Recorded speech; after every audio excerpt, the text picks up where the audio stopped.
A mysterious political group spent hundreds of thousands of dollars on behalf of a Republican Senate candidate without informing federal election regulators that it had ever spent a single cent.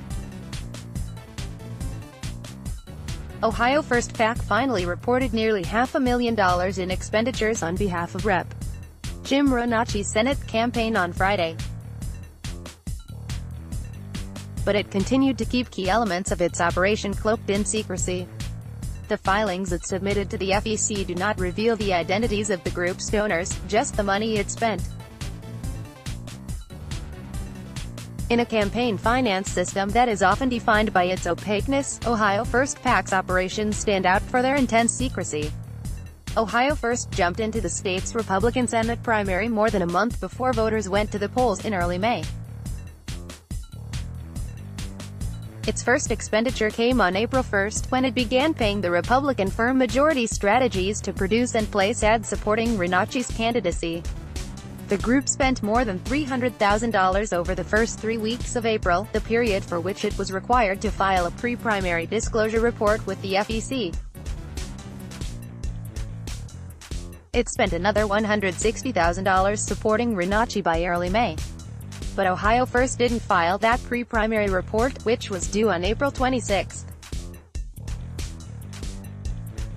Neither did it file any disclosures of those independent expenditures, which were due within 24 hours of the expenditures being made.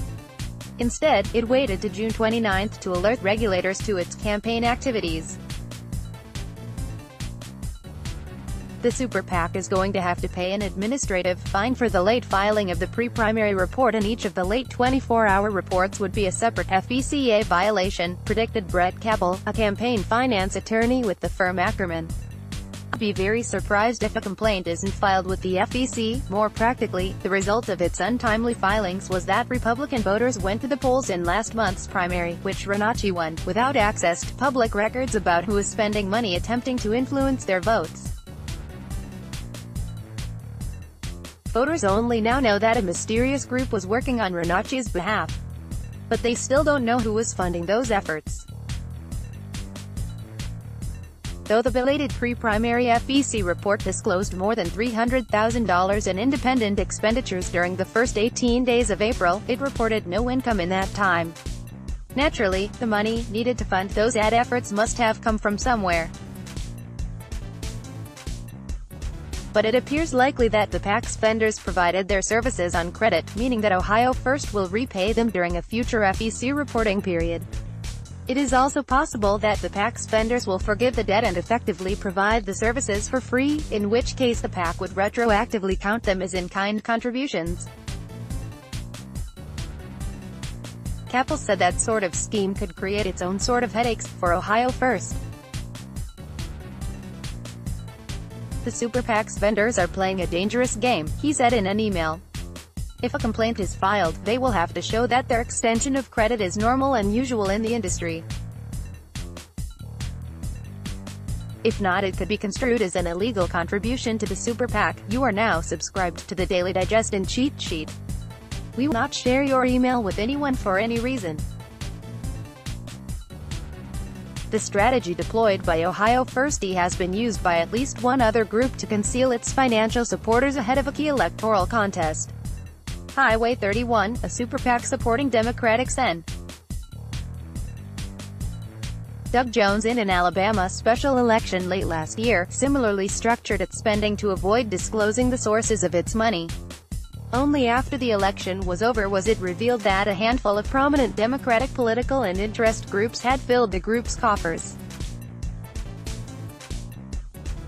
Ohio First, which shares its name with a Renacci campaign slogan, officially formed early this year, according to records filed with the FEC, but its ties to the candidate appear to go back further. Last fall, when Renacci was running for governor, he told the Dayton Daily News that he was aligned with the Ohio First PAC to advance his agenda, and it has raised $235,000. Ohio's Secretary of State has no record of a political committee by that name active last year. Renacci withdrew from the governor's race on January 11 and declared his intention to challenge Democratic Sen. Sherrod Brown instead. He officially entered the race on January 17. 4 days later, Ohio First PAC filed its statement of organization with the FEC. Politico reported at the time that Ohio First was run by Blaze Hazelwood, a Republican consultant with the firm Grassroots Targeting. Neither Hazelwood nor the PAC's treasurer, Julie Dozier, responded to questions about the group. Ohio First's belated disclosures came the same day that the FEC fined a Republican political group for failing to disclose a six-figure Senate ad buy until after the 2016 election.